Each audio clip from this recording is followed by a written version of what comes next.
The miracle of life was my dad with his arm inside a sheep. I've never been taught to fight. I grew up with 5 older sisters, and just to give you context, I'm not the biggest in my family, right? Yeah. 5 older sisters. I never got taught to fight. I got taught to do as I was told, but I never got taught how to fight. And growing up with all sisters, I mean, it's not... The hand-me-downs are rubbish, but other than that, it's the bullying. Because when you've got... Like, with siblings, with older brothers, like, you're going to get bullied, but that bullying is physical. With sisters, it's psychological, and you women are mean. 5 of them, I'm not okay. 5 my sisters, they used to lure me in with something nice. They would trick me. I'd be playing, minding my own business, and they'd say, do you want to know a secret? Like, who doesn't want to know a secret? So obviously you go, yeah. They go, we found you on the doorstep when you were a baby. And Mum just decided to keep you. Like, I was 6. And that's the thing. I knew that they were lying. Like, I knew in my heart that it wasn't true. But there were so many of them saying the same thing that it starts to sound true. And they had proof, which as an adult, I know is ridiculous, but as a child, as a 6-year-old, that proof was ironclad. Because they'd say, we found you on the doorstep when you were a baby, and Mum just decided to keep you. And I say, no, you didn't. You guys are lying. They say, OK, if we're lying, then explain why you're the only boy. Yeah, that was my childhood. My sisters lying to me and then using the overwhelming numbers to make it sound like it was true. Like, I was 17 before I gave up waiting for my first period. That's the kind of crap... I get my sass from my mum. She's an Irish mammy. Last year, we were walking along on a beach in Kent, and there was an older man on the beach, completely naked, a big guy, belly hanging out, pecker hanging out, resting Brexit face. Like... Excuse me, love. Does this make you feel uncomfortable? My mum did not miss one beat. Glasses on a chain. She went, what, love? That little thing. Jesus, I doubt that would make anybody feel uncomfortable. Sure, Petal, I've seen bigger in mother care. Yeah. I'm 26, I still live at home. I live there with my mum and her partner, Nick.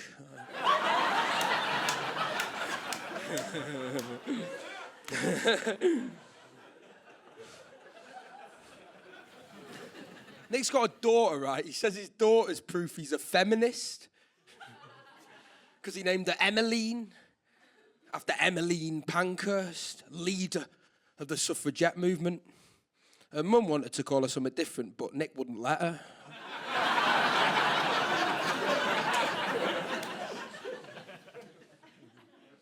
He's got a lot of tattoos, Nick. He's absolutely covered in tattoos, right? My mum, she's gone and got her first tattoo. She's got an owl. Why? It's her body, her choice, I guess, but she keeps going on about it. Oh, I'm so happy with my owl. The thing I like about it so much is I didn't get it for anyone else, I got it for me. I don't even care what Nick thinks of the owl. The owl's not for Nick, it's for me. The owl is on her back. How is that for her? How is she looking at that? What is she? An owl? I think 90s parenting was uniquely insane. I don't know, have you ever tried to sort of explain it to someone who wasn't raised at that time? It's quite difficult, because it's a very particular flavour of mad, isn't it? It's not like 50s parenting, where, I don't know, if you spoke after 6 p.m, you get punched or something.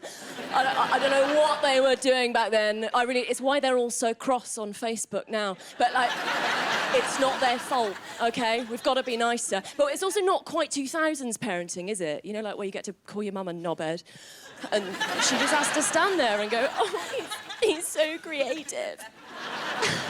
Like, a very specific point between those two extremes, 90s parenting, isn't it? So, I don't know.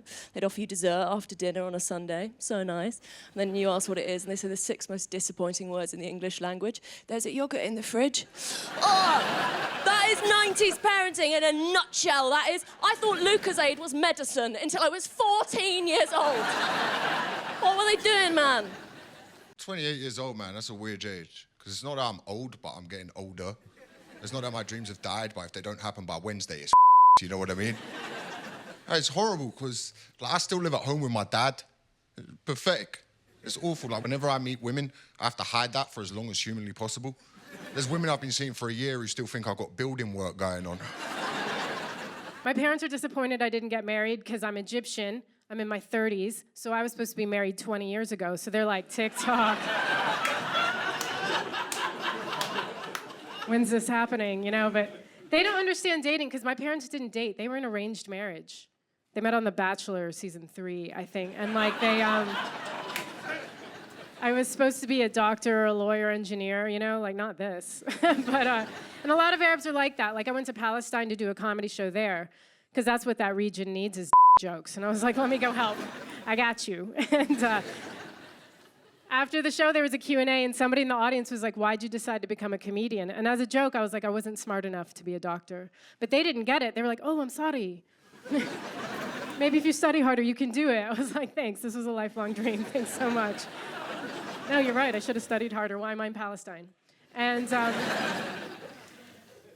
but like my dad, he thinks that I'm his responsibility until I'm my husband's responsibility. But at no point am I to be my own responsibility. Like the women in my culture need a chaperone through life.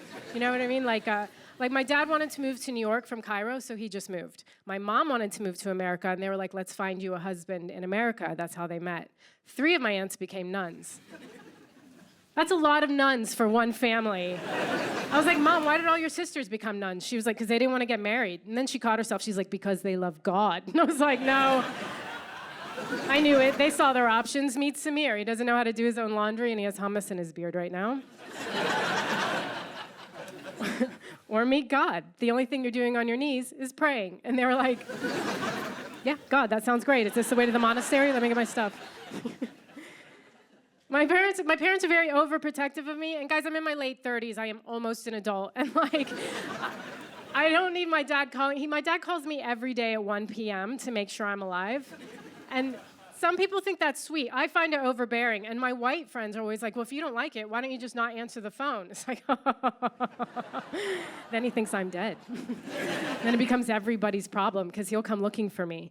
I went to Vegas. I left my phone upstairs for 1 hour. I came back to 37 missed calls from my father, and a text saying they were on their way to Vegas. They took their credit cards back and went home. It was brutal. And like, but the Middle East was a huge problem. My dad freaked out when I told him I was going to Palestine. And he was like, I need the number to the hotel you're staying at. I need the number to the US consulate. I need the number to Hamas, just losing his mind.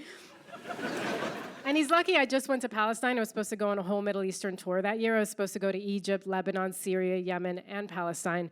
But then the Arab Revolution happened and it became too dangerous. So one by one, we're crossing off Egypt, Lebanon, Syria, Yemen, and we just went to Gaza where it was safe. And I'm in Gaza teaching comedy to refugees, and then somebody from Hamas is coming in like, yo, your dad is on the phone, you need to take this call, okay? I cannot negotiate with this man, take the call. Also, I agreed to marry you. I don't know how I did that, just here, take this call.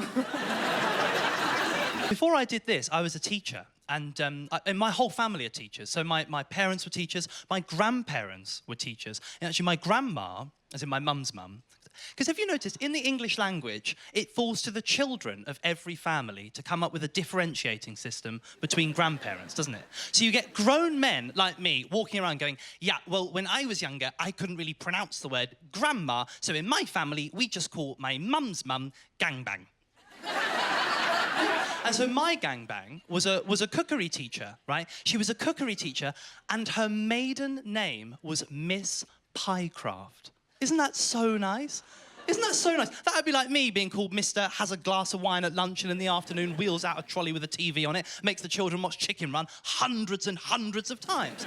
We also used to play a game that I really loved, but I've been told it's categorically too dangerous and it'd be irresponsible for me to tell you how to play it.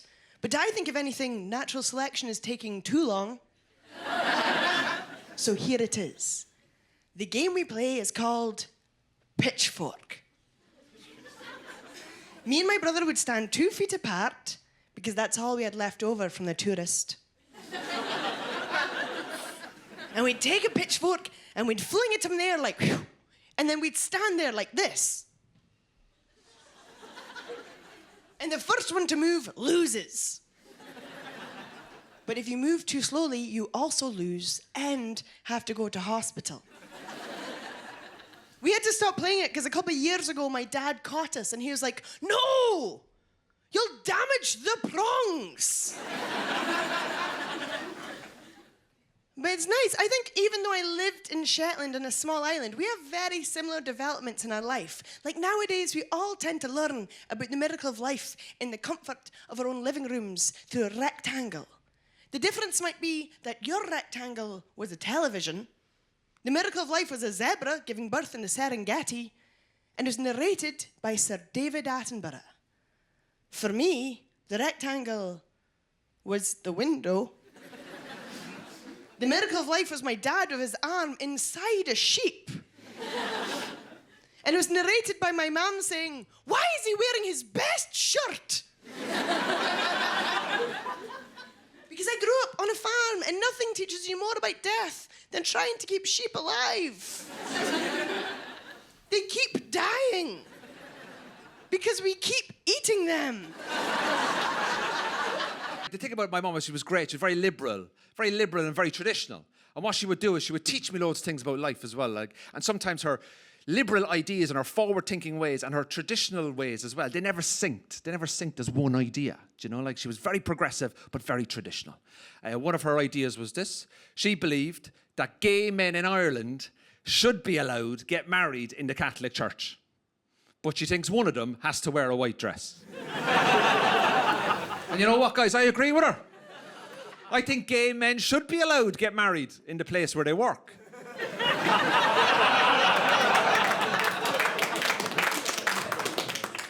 It's mad, isn't it? But there's small things you do as you get a bit older and you're kind of like dealing with all that kind of stuff. Is that there's certain things that I pick up off my mum as well, which is great. Was my mum used to leave the front door, go to the car, open the door, and then go back up to the front door just to double check that it was locked. It's like what parents do, you know, mums do, right? I remember one day I was out in London. I lived here for 16 years, and then I moved home when I got parole. And I went back home. Loved living here. I only fly over now just to use the NHS. But like, it's free to us, isn't it? So. But the amazing thing about it is that I remember my mum rang me at one time and she said to me, "Are you out in London?" I said, "I am, yeah. Have you got the keys to my house in London?" I said, "Yeah, I have them in my pocket. They're on my own keys." She goes, "Right, don't be bringing those keys out in London. I don't want my house keys in London." Because why? What will happen? Well, somebody could rob them. I said, "I'm in London. You're in Ireland. Do you really think someone in London is going to pick up those house keys, figure out where you live, get on a plane, fly to Ireland, and rob your house?" She goes, "You can't be too careful." You know what the irony is, guys? You go to my mum's house, right? You walk up to the drive, go through the gates, straight up to the door. There's a step there, and on the left there's a purple flower pot. Right, it's just below the left window, okay, right below the number. If you lift that flower pot, set of keys right under there. My mum lives at 23 Carrickdown Road, Carrickline, County Cork. Off you go. All you'll find in that house is a stand of stairlift and a house full of religious bigotry. Right, that's all it is. So, I'm only joking. Thank you.